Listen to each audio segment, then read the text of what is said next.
He was one of the greatest pharaohs ancient Egypt had ever seen.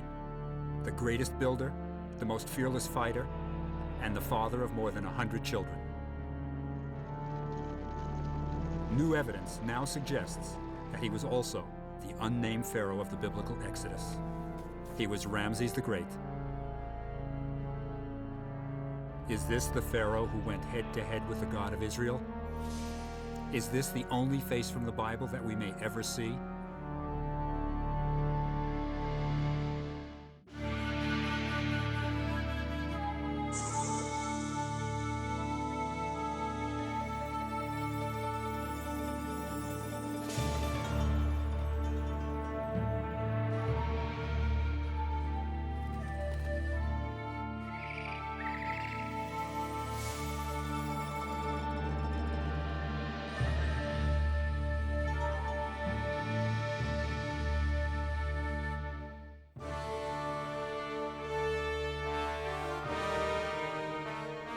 Ramses' monuments stretch from his colossal statues at Memphis in the north to the temple of Abu Simbel in the south.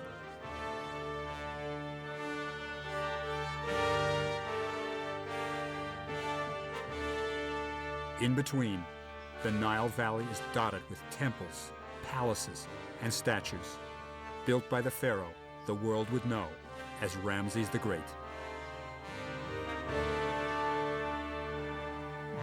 Ramses waged the greatest battle any pharaoh ever fought.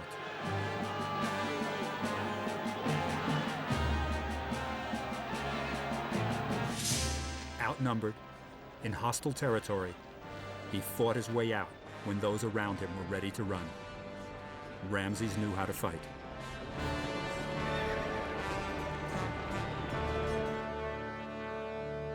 The only battle he may ever have lost was with the God of the Israelites.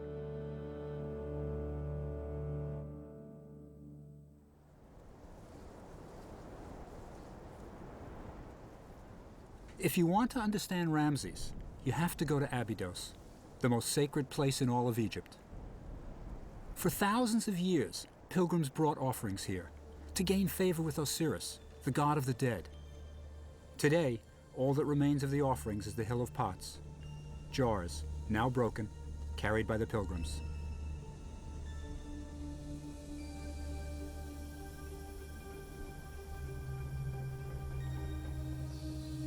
Ramses' grandfather was the first pharaoh of his dynasty. They were a military family, new to the royalty business. So when Ramses' father, Seti, wanted to show that they were part of the establishment, he built a temple on the sacred ground at Abydos. He assembled the finest craftsmen in the land to give the people this dazzling display that once again, Egypt was great. Seti wasn't just building a temple. He was making a political statement. You can expect great things from my reign.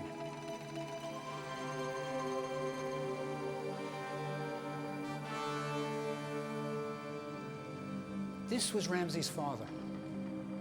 It was a family of overachievers, and Ramses intended to do even better.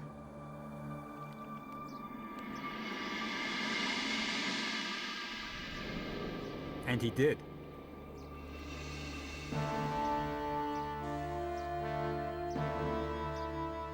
When he became pharaoh, Ramses built a temple so awesome that it would become his logo forever and an icon for all of Egypt. Ramses was only in his 20s when he began to build Abu Simbel. It's in Nubia, past ancient Egypt's southern border.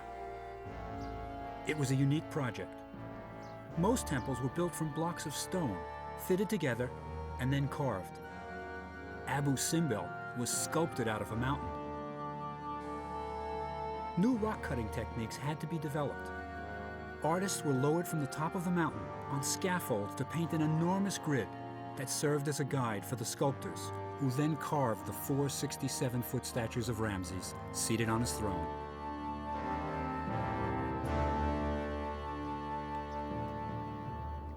But why build such an incredible monument in such a remote place? There was never a large Egyptian population there that could worship at the temple. It was pure propaganda. Ramses wanted everyone to be afraid of him. Nubia was Egypt's source of gold, and the temple was an awesome reminder to Nubians of Ramses' power. Anyone entering Egypt from Nubia would have to sail past the temple with its 4 colossal statues of Ramses staring down. But then, if a Nubian stopped to visit the temple, he was met right at the entrance with impressive carvings of bound captives, many of them Nubians.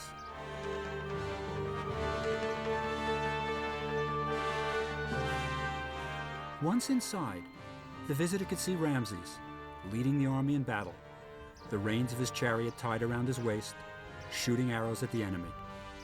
It was great drama, but it didn't end there. Back in the innermost part of the temple, the Holy of Holies, there are seated statues of the gods Amun-Re, Ptah, and Re-Harachti. With them, exactly the same size, is Rameses the Great, a god among the gods. Quite an ego, huh? And Ramses didn't stop with just one temple at Abu Simbel. He built a second one for his beloved queen, Nefertari.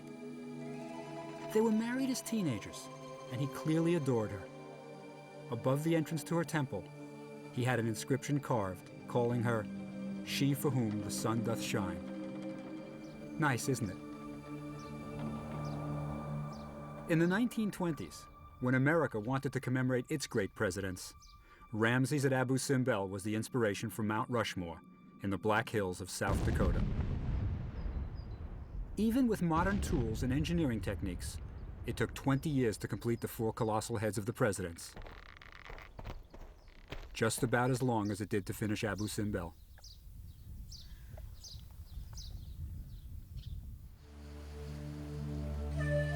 Ramses began his reign with a flurry of activity.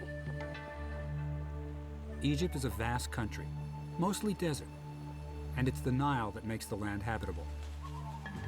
In ancient times, the Egyptians clustered along the banks of the river. Wherever there was a city, it was on the Nile. At Thebes, ancient Egypt's religious center, Ramses built more great temples. And across the Nile, on the west bank, he had tombs constructed in the Valley of the Kings and Queens.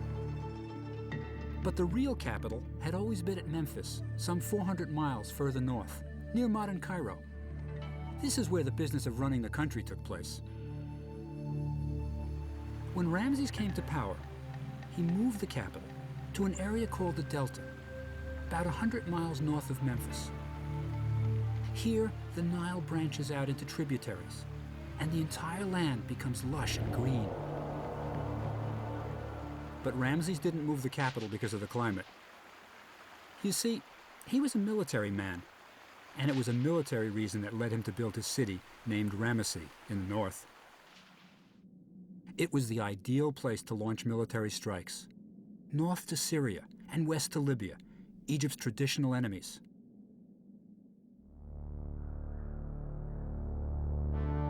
So he built an entire new city and dreamed of the hordes of treasure he could bring back to Egypt. This may be the city that the Bible says the Pharaoh forced the Israelites to build.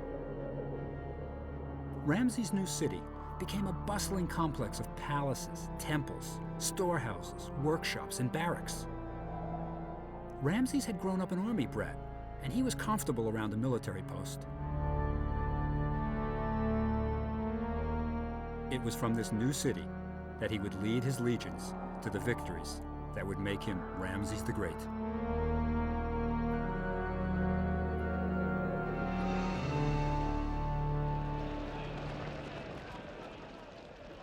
By the time he was 25, Ramses was the leader of the largest professional army the ancient world had ever seen.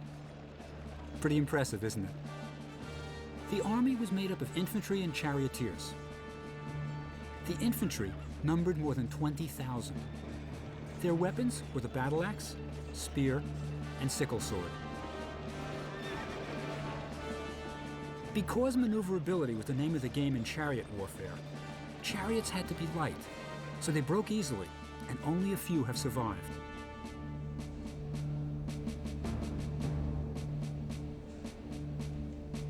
It took Nadia Lokma, Egypt's master wood conservator, years to restore this chariot, carefully bending the pieces to their original shapes. The chariot was made of different kinds of wood. Elm for the wheels, because it bends easily, and ash for the body, because of its strength.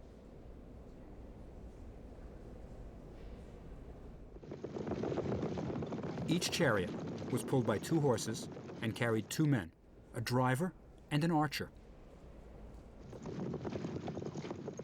The floor was made of woven leather thongs, covered with a leather flap. It acted as a shock absorber and provided a relatively stable platform from which the archer could shoot his arrows. It was like a sports car, a light body with a lot of engine.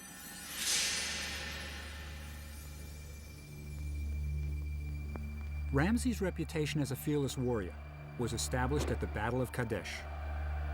We have more accounts of this battle than any other event in ancient history. It was ancient Egypt's equivalent of George Washington crossing the Delaware. What's great is that we don't just have the written accounts of the battle. We still have the very field on which Ramses fought. The ancient fortified city of Kadesh in Syria was built on a hill.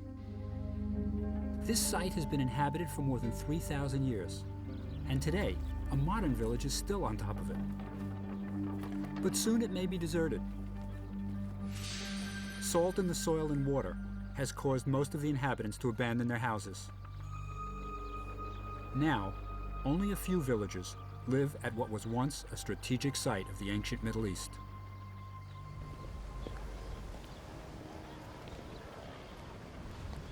You see, Kadesh was crucial for Ramses' plan to control the Middle East. But the city was controlled by Hittites, warriors from what is now modern Turkey. They were Egypt's #1 enemy, and Ramses intended to take Kadesh from them.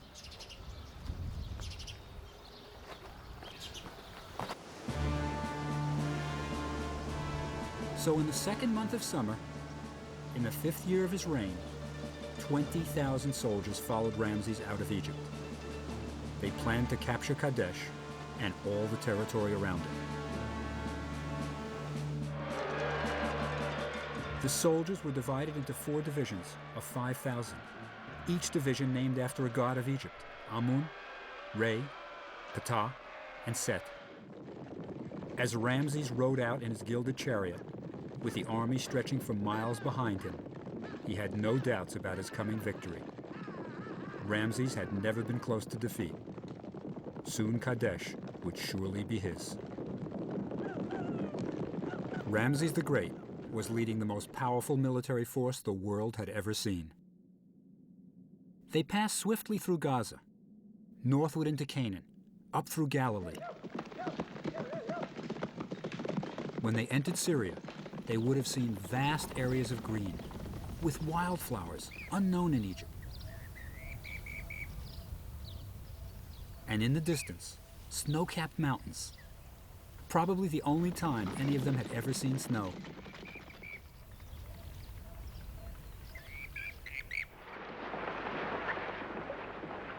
Eager to reach his goal, Ramses rose early, put on his battle garments, and led the division of Amun towards Kadesh. Stretching miles behind were the other 3 divisions. As Ramses neared the Orontes River, 2 local tribesmen joined the entourage.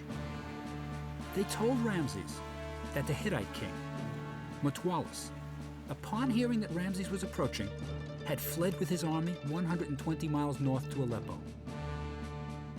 To the young Ramses, this seemed perfectly reasonable. Eager for victory, with only the division of Amun, he pressed right on, right up to Kadesh, leaving his other 3 legions to catch up. With the arrogance of youth, he had left the bulk of his army behind. Ramses decided to camp on a knoll, where he would have a clear view of the fortified city. The next day, he intended to take Kadesh and all its treasures. It was too good to be true. As Ramses set up camp, his sentries caught 2 Hittite spies and beat the truth out of them. Ramses had been lured into a trap. Mutwalis was waiting in the woods just behind Kadesh with 40,000 troops. As Ramses and his officers made emergency plans, the Hittites attacked.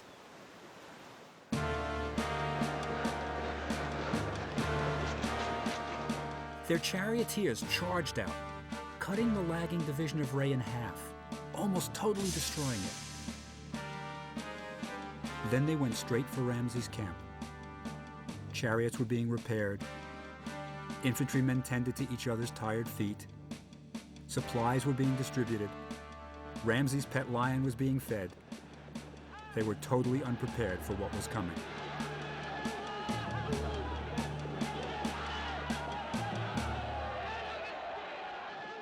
Breaking through the barrier of Egyptian shields that formed an enclosure around the camp, Hittite chariots surprised the tired troops.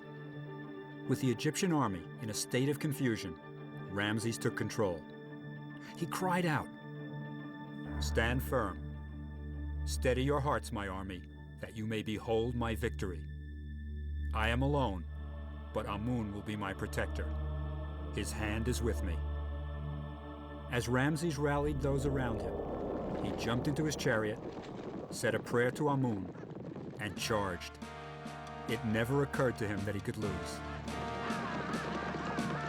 Surprising the Hittites with his bravery, Ramses saved the day.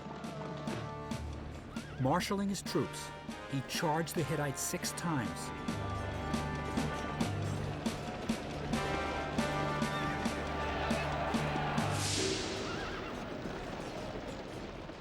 Finally, the Hittite chariots were forced to flee across the river.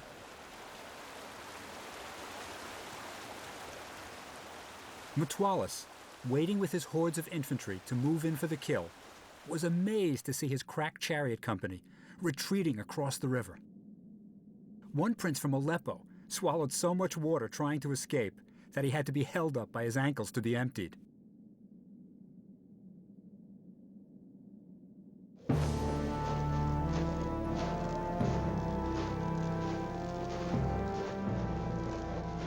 A defeat had turned into a victory. Now the right hands of the dead Hittites were cut off and piled up so Ramses' scribes could easily count the dead. It was only the end of round 1.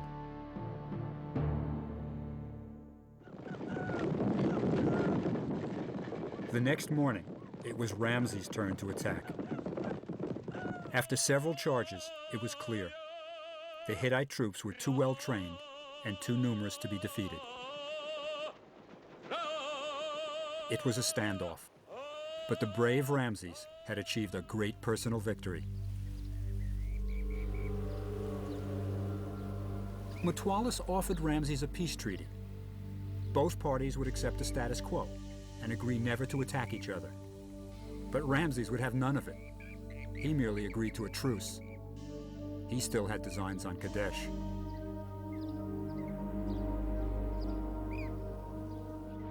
So Ramses and his army marched home to his city in the Delta. It must have been a grand entrance, with Hittite prisoners displayed and tales of the pharaoh's incredible bravery. It's the stuff of which legends are made. Ramses carved the story of the Battle of Kadesh on the walls of all his temples, creating the most detailed account of any battle in ancient history. It was a story that Ramses never tired of telling, and the Egyptians loved to hear it.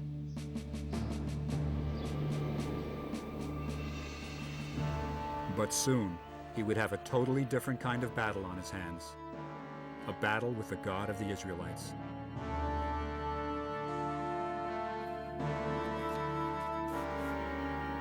One of the great archaeological mysteries of our time is the biblical story of Exodus, one of the most crucial parts of the Old Testament.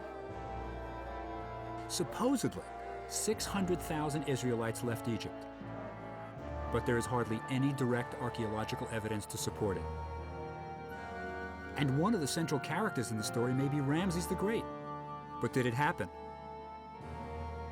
According to the Bible, the Israelites, living in the Delta, had grown too numerous, and in an attempt to control them, the Pharaoh was forcing the Israelites to build the store cities of Pithom and Ramesses, where the army supplies were stored.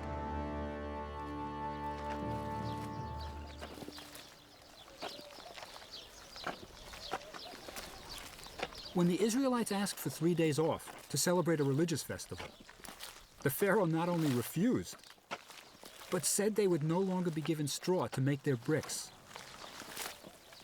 Brickmaking in Egypt is still the same as it was in biblical times. Straw is crucial. It gives the bricks strength and keeps them from shrinking when dried. The Pharaoh was making the Israelites meet their daily quota for bricks, but now they also had to gather and chop the straw themselves.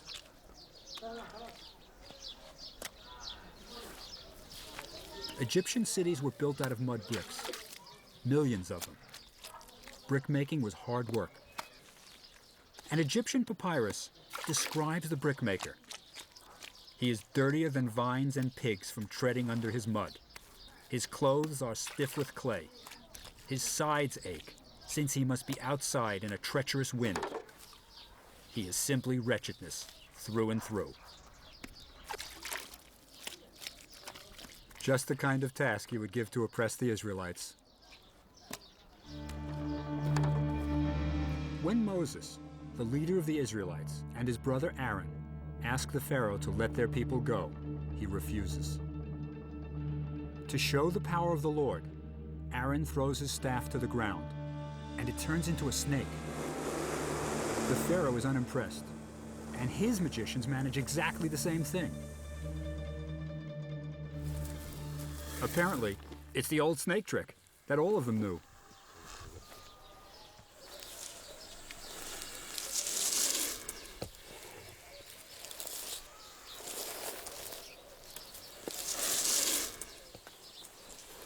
Today's Egyptian snake charmers still know how to do it. They're good showmen, with plenty of razzle-dazzle. But in the end, the trick is still pretty impressive.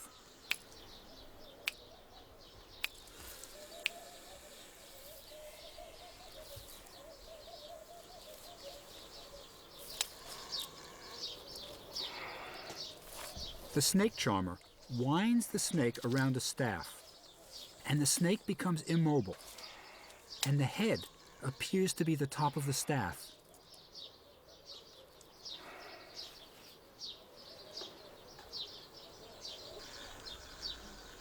Moses must have shown the Pharaoh something just like this.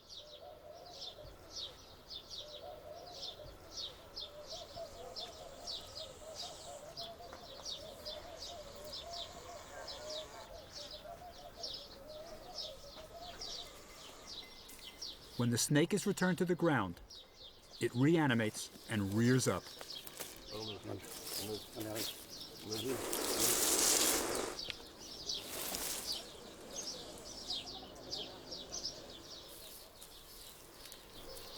Watching the casual way the snake charmer handles the cobra, it's easy to forget that this is one of Egypt's most lethal killers.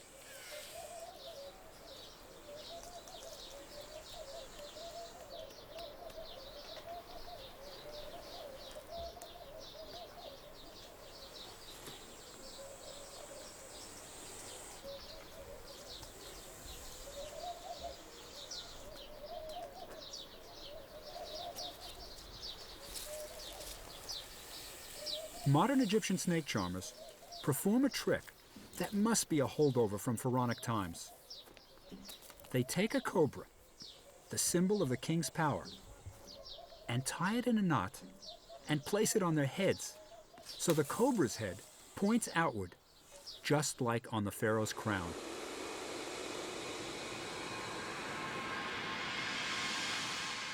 The final confrontation in the Exodus story is between Egypt's living God, the Pharaoh, and the God of the Israelites, who cast 10 plagues upon Egypt. Moses says, I will strike the water that is the Nile with the rod that is my hand, and it shall be turned to blood, and the fish on the Nile shall die, and the Nile shall become foul, and the Egyptians will loathe to drink the water from the Nile. Even when it happened, the Pharaoh was not frightened and refused to let the Israelites go. Remember, the Pharaoh's a god too. Besides, the Nile always turned red during the season of inundation, when the river swelled and brought rich red topsoil. The next plagues, frogs, lice, insects, locusts, boils, and hail, didn't frighten the Pharaoh either. They were too much like natural occurrences, so he still refused to let the Israelites go. Then the Lord said to Moses, Stretch out your hand towards heaven, that there may be darkness over the land of Egypt, a darkness to be felt. Sounds like a sandstorm to me. The Pharaoh had seen a lot of those and wasn't about to let his slaves go because of a natural occurrence. It's the 10th plague, however, that can't be explained as a quirk of nature. Then says the Lord, about midnight I will go forth in the midst of Egypt, and all the firstborn in the land of Egypt shall die. Heartbroken by the death of his firstborn son, the Pharaoh finally relents, and the Exodus begins.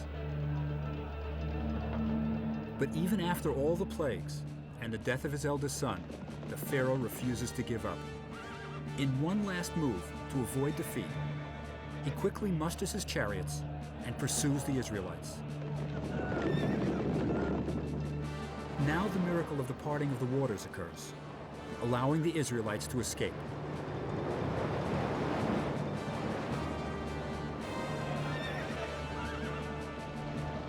As the army follows in pursuit, they are swallowed up by the waters. The Pharaoh was finally defeated.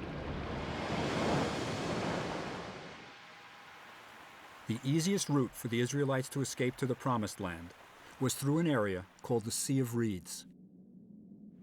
It's still there. In fact, part of the Suez Canal goes through it. This is a marshy area where people on foot might be able to cross, but chariots would get stuck in the mud. This would explain the Bible story. It's not so dramatic, but still a defeat for the Pharaoh. In all, Exodus is a great story. But did it really happen? If there were Israelites in Egypt, and if there was an Exodus, why is it missing from the Egyptian records? The Egyptians recorded many wars and battles on their temples. But if you read the hieroglyphs carefully, you'll find no losses. The Egyptians never recorded defeats. To find records of the Israelites in Egypt, you have to go back to the Bible, to a time before Exodus, to the Joseph story. This is where we'll get our next clue as to whether the Exodus really happened. According to the Bible, an Israelite named Joseph was sold into bondage by his brothers, who were jealous of his cloak of colored cloth. Joseph ends up in Egypt and is unfairly accused of attacking his master's wife and is thrown into jail. But Joseph has a skill that saves him. He can interpret dreams. In prison, he accurately interprets the dreams of his cellmates. Eventually, the Pharaoh hears of his ability. You see, the Pharaoh is having dreams that none of his priests can interpret. He's seen 7 fat cows being devoured by 7 lean cows. But this is followed by 7 full ears of corn being devoured by 7 thin ears of corn. Joseph interprets this to mean that Egypt will have 7 prosperous years, followed by 7 years of famine. Based on his interpretation, Egypt's economy for the next 14 years is planned. During the 7 prosperous years, wheat is stored in large round-topped granaries in anticipation of the impending lean years. When the famine comes, it hits the entire Middle East, and Egypt alone is saved from starvation. Now, the neat thing about this story is that it rings true. It has an Egyptian flavor to it. The ancient Egyptians believed that everyone had prophetic dreams. And if you wanted a dream interpreted, you came to a temple like this. The priest would go to the temple library and take out a papyrus that listed dreams and their interpretations. For example, if you saw yourself with a pygmy, it was bad.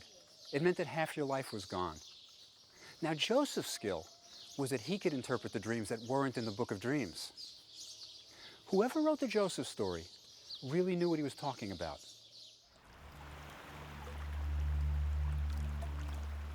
There's even a bit of evidence for the Joseph story on Sahel Island, near Egypt's southern border.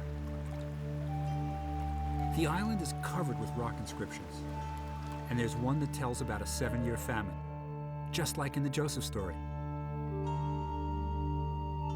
The Joseph story isn't the Exodus, but it suggests there were Israelites in Egypt. There's one more piece of evidence that something like the Exodus really took place, and it's in the Egyptian Museum in Cairo. It even suggests that our man Ramses is the pharaoh of the Exodus. The famous Israel stela is the only place in the Egyptian records where Israel is mentioned. A stela is a large flat stone erected in front of a temple to announce something. It's an Egyptian's equivalent of the bulletin board. This one was set up by Ramses' successor, Merneptah, to brag about his military exploits. He was especially proud of conquering the Libyans and the mysterious sea people who had tried to invade Egypt. But here at the bottom, he talks about his military expedition to Palestine. He lists all the territories he's conquered. Tehenu is desolate. Hatti is finished. Canaan is plundered. Then he says, Israel is laid waste. Its seed is no longer. Look closely at the hieroglyphs. The conquered territories all end in the hieroglyph with 3 bumps. That's mountains. It's the sign for foreign country. But not Israel. It ends with a people hieroglyph, a man and a woman. That's because Israel isn't an established country yet. The Israelites were still a wandering band. Remember the Bible says the Israelites wandered in the wilderness for 40 years before they settled in the Promised Land?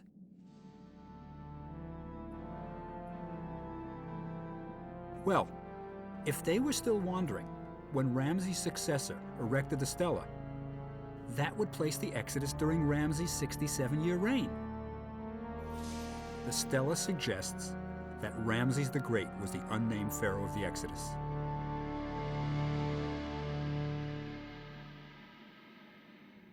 There's one last clue that Ramses was the pharaoh of the Exodus, and it comes from one of his sons. At almost every temple he ever built, Ramses had his sons carved on the walls. He was really proud of them. At Luxor Temple, there's a group of them. The first is Amenhotep. The 13th is Merneptah, who succeeded Ramses and became pharaoh. That means that the first 12 sons died before Ramses died. Remember in the Exodus story, where the king's firstborn dies? Well, when did Amenhotep, Ramses' firstborn son, die? The answer can be found at Abu Simbel. Inside the temple, Ramses also proudly showed his sons. There at the head of the pack is his firstborn, Amenhotep. He was alive and well when this wall was carved.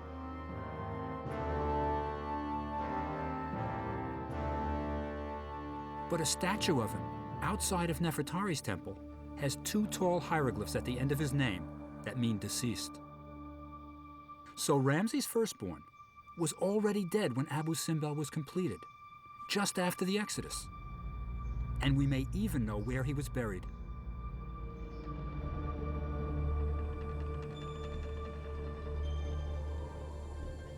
Every tomb in the Valley of the Kings is numbered, and one of the most talked about tombs is KV5, Kings Valley 5.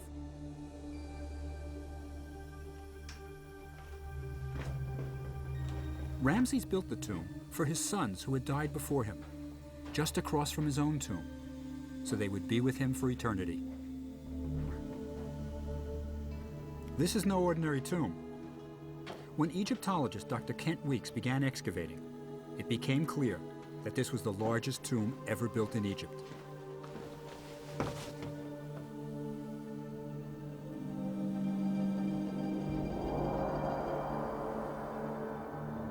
It seems to continue on and on, with hundreds of small chambers.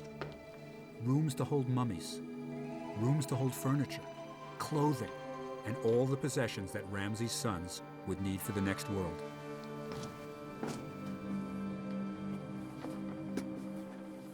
When the investigators began clearing the tomb, they found mummy bandages and bones and jars that once held the internal organs that were mummified. They also found inscriptions with the names of the sons of Ramses.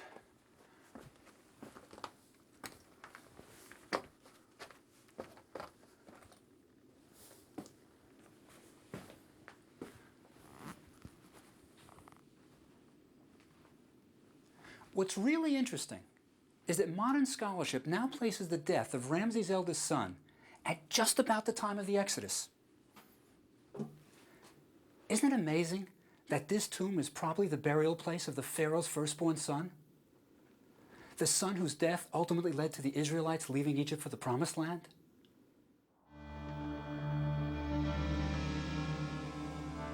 All the evidence suggests that Rameses the Great was the Pharaoh of the Exodus.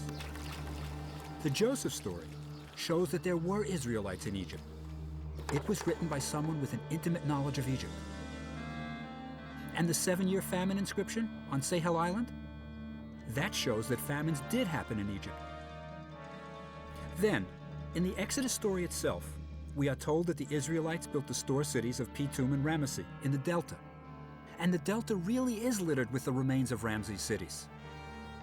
Add to this that Ramses' firstborn dies at about 1262 BC, the time of the Exodus, and it begins to look as if Ramses was the unnamed pharaoh. The Exodus didn't happen exactly as written in the Bible, but it seems as if something happened, and Ramses was right in the middle of it. That's why, when we look on the face of Rameses the Great, we are probably looking at a character right out of the Bible. This may be the face of a man who may have actually known Moses. If Ramses was the pharaoh of the Exodus, this would explain a radical change in his behavior. The evidence of this midlife crisis is written on a temple wall for all to see. And this is it. It's the first peace treaty in the history of the world. And it's between Ramses and the Hittite king. It has everything you'd expect in a modern treaty. Non-aggression pact, end to hostilities. But the important term up there is that Rameses the Great promises not to trespass on the land of the Hittites, to take anything from it. He's given up Kadesh. For years he fought to keep Kadesh. Why is he willing to give it up now? I think the answer may be in Exodus. Ramses had suffered his first defeat. He'd lost his firstborn son. This may have been more than he could bear.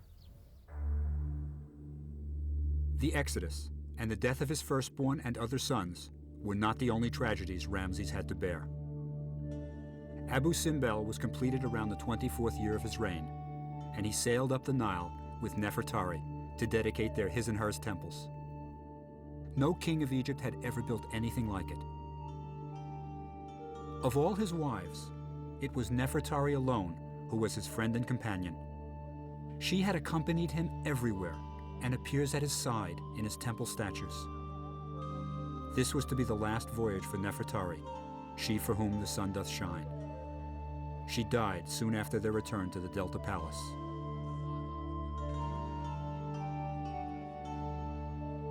The Valley of the Queens was called the Place of Beauty, and there, Ramses built the most beautiful tomb in all of Egypt for Nefertari. His beloved queen is slender and elegant, ready to enter the next world. There she would take her rightful place with the gods.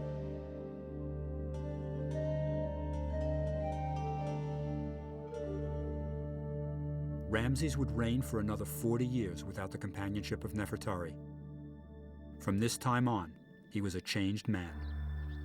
Never again would he ride out of the Delta to lead the army in battle. His thoughts had turned from conquest to building tombs and monuments.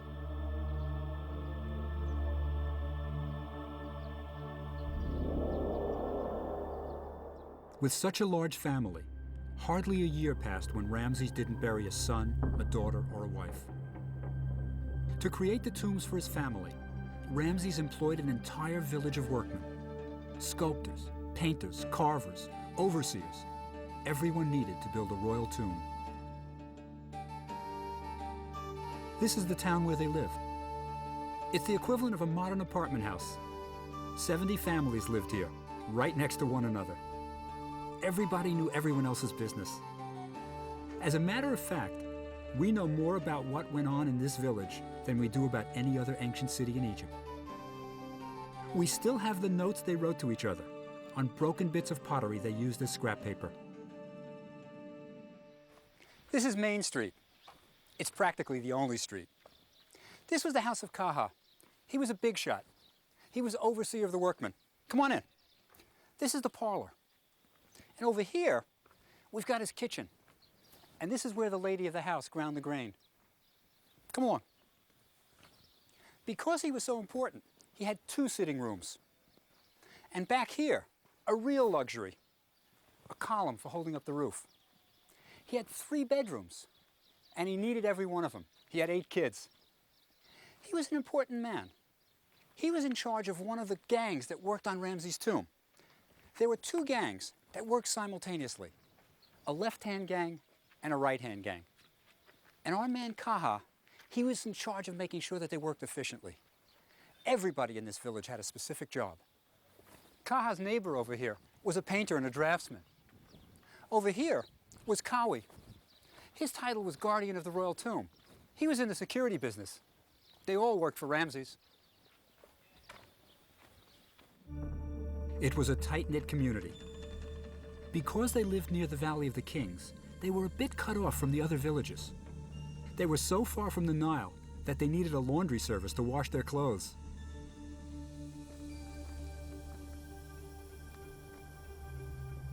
And they bartered their skills. I'll carve your coffin if you'll paint my tomb. That kind of thing.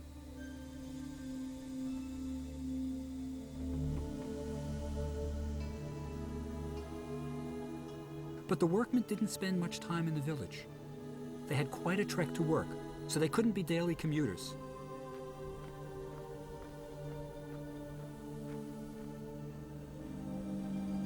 You can still walk the path they took to work. Imagine them, walking in small groups of 3 or 4, carrying their tools, talking. It was a beautiful walk, and as they reached the top, they could see the whole of the Nile Valley below them. Beneath them, they could see Ramses' mortuary temple being built. I wonder if there was a competition between the 2 groups. Our tomb is better than your temple. Just over the ridge here is the Valley of the Kings. This is where Ramses hoped he would rest for eternity.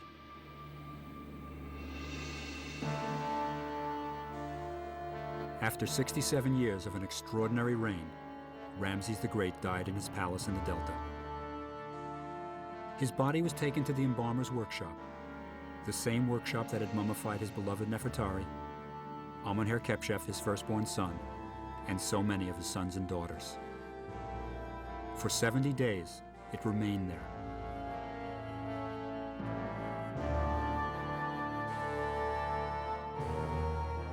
Then the body was placed on a royal barge to make the long journey south to the Valley of the Kings. For 3 weeks, the ship bearing Ramses' body sailed upstream. The people of Egypt lined the shores to pay their last respects to the pharaoh who had ruled so well for nearly 3/4 of a century. As Ramses' mummy sailed southward, women of the towns threw sand on their heads and tore their clothing in a traditional sign of mourning. When the ship reached Thebes, it was met by the high priests of Amun on the east bank of the Nile. There, his mummy was placed on a ceremonial boat for its last journey across the Nile to the west, the realm of the dead. When the body reached the West Bank, it was transported on a sled to Ramses' funerary temple. There, priests recited the ancient prayers. Ramses was now ready to join the gods. Work on Ramses' tomb had begun 67 years ago. Now it was ready to receive Ramses' mummy. As in the tombs of the pharaohs before him, the stone sarcophagus was slowly lowered down a corridor, past the sacred texts on the walls that would speed the pharaoh on his way to the next world. The Book of the Gates, with all the passwords to overcome any obstacles. And most important, the Book of the Dead, to assure resurrection in the next world.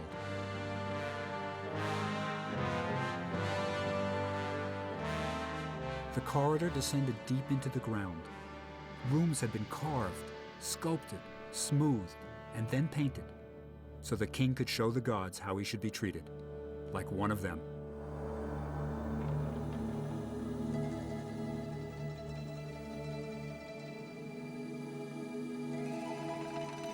Ramses' actual tomb has been the victim of both tomb robbers and severe flooding from the occasional downpour in the Valley of the Kings. But it's still worthy of Rameses the Great.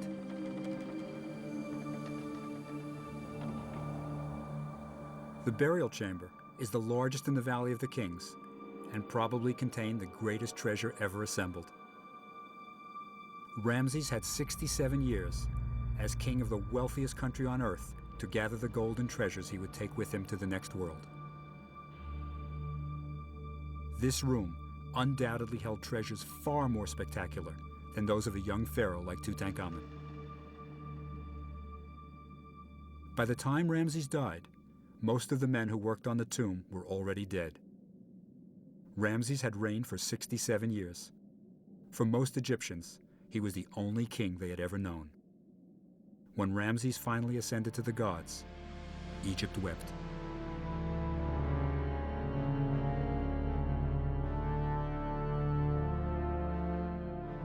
But the mummy of Ramses did not remain in his tomb forever.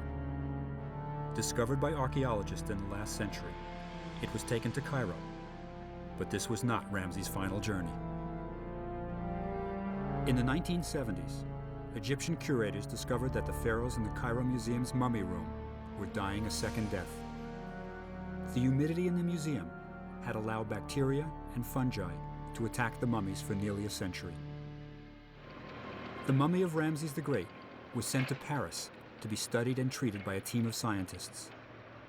When Ramses arrived at the French airport, he received a full military reception, as befitted a visiting head of state. Ramses' mummy was examined by a team of scientists at the Museum of Man in Paris. The X-ray of Ramses' skull shows teeth that are badly worn, decayed. There's a hole in the jaw caused by dental infection. An abscess around his teeth was serious enough to cause death by infection, a condition that Egyptian physicians had no way of treating. We can't be sure that this is what caused Ramses' death, but it's a good bet that the great man's last days were spent in agony.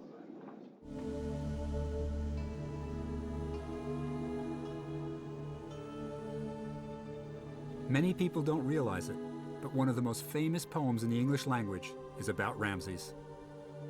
Percy Shelley's Ozymandias describes a fallen statue of Ramses that once looked down on the funeral procession that brought the pharaoh's mummy to the mortuary temple.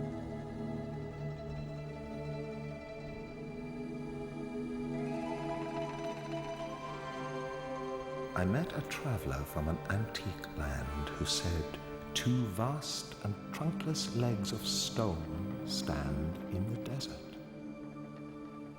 Near them, on the sand, half sunk, a shattered visage lies, whose frown and wrinkled lip and sneer of cold command tell that its sculptor well those passions read which yet survive, stamped on these lifeless things, the hand that mocked them and the heart that fed.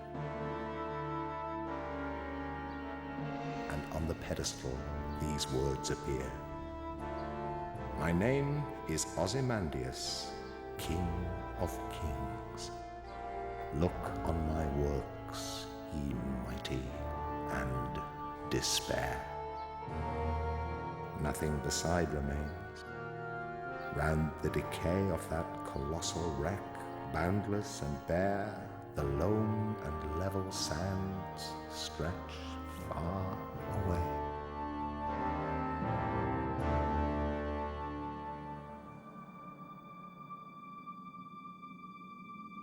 Ramses died in pain, a crippled old man nearing 90.